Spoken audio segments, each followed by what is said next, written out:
விடுதலை சிறுத்தைகள் கட்சி சார்பில் விருதுகள் வழங்கும் விழா நேற்று சென்னையில் நடைபெற்றது. மிக பிரம்மாண்டமாக எழுச்சி தமிழர் டாக்டர் திருமா அவர்களின் தலைமையில் மிக பிரம்மாண்டமாக நடைபெற்றது.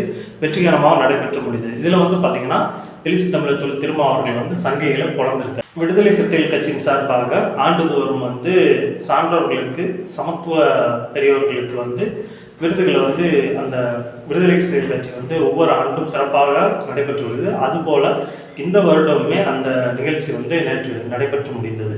அதில் பார்த்திங்கன்னா எழுச்சி தமிழர் அவர்கள் திருப்பரங்குன்றத்தில் போயிருந்தார். புகைப்படம் எடுக்கும்போது தன்னுடைய நெற்றியில் ஒரு தேநீர் அழைச்சிட்டார் அப்படிங்கிற ஒரு சங்கிகளோட சர்ச்சைக்கு திரும்ப அவர்கள் சரமாரியான கேள்விகளை எழுப்புகிறார். அது மட்டும் இல்லை, இந்து அப்படிங்கிறது ஒரு மதமே இல்லை. அது சுதந்திரத்துக்கு பின் ஆங்கிலேயர்கள் விட்டு சென்ற இந்தியாவில் இந்து அப்படிங்கிற ஒரு மதத்தை நீங்களாக கட்டமைச்சுக்கிட்டீங்க.